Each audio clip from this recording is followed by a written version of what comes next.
был полностью уверен, что это мой человек, что она не изменит. Откуда такая уверенность у тебя может взяться, особенно в начале отношений? Если твоя значимость высокая, и у девушки к тебе есть чувства, а в начале это, как правило, так, сильные чувства у нее есть, эмоции к тебе, то женщина так вот устроена, что она эмоционально гибкая в этом плане и может легко тебя заставить поверить в то, что вот она реально тебя любит и что никогда не изменит. Она это показывает даже не словами, а действиями.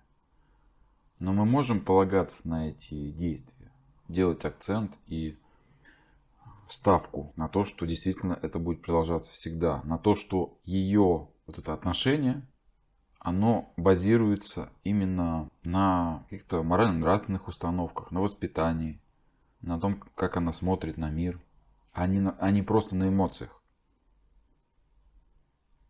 То есть, проще говоря, когда девушка влюбляется в начале, ей кажется, что вот ты, значит, мужчина ее мечты, и она тебя никогда не изменит, и она это транслирует, и мужчина в это верит.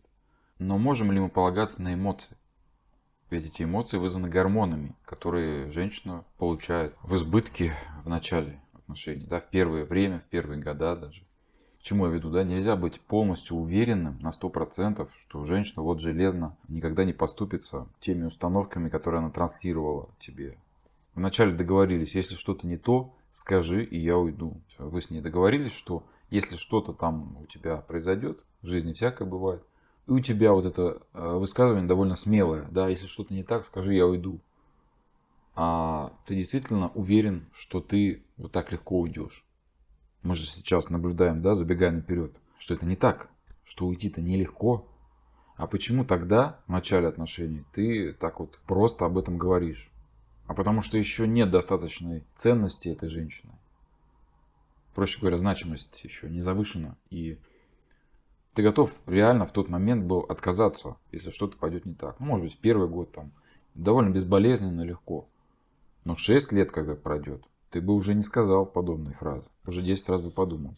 Потому что надо понимать, что женщина – это эмоциональное существо. То есть она живет эмоциями. А эмоции, они что? Они проходят, меняются.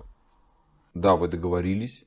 Она под этими гормонами тебе, конечно, сказала, да, хорошо, я обязательно тебе скажу. Но мы же не знаем, да, как я говорил, мы не знаем, насколько вот эти принципы у нее, они разумны, они основаны на разуме, насколько она осознанна в своих высказываниях. Мы этого не знаем. Но по умолчанию я всегда говорю, что лучше держать на подкорке то, что все-таки женщина больше будет принимать решения на эмоциях, нежели разумом.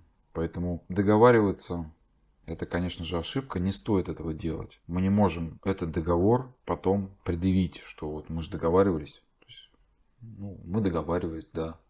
А женщина скажет, ну да, договаривались, но тогда и ты был другим, и я была другая. Ну, то есть она любой аргумент найдет.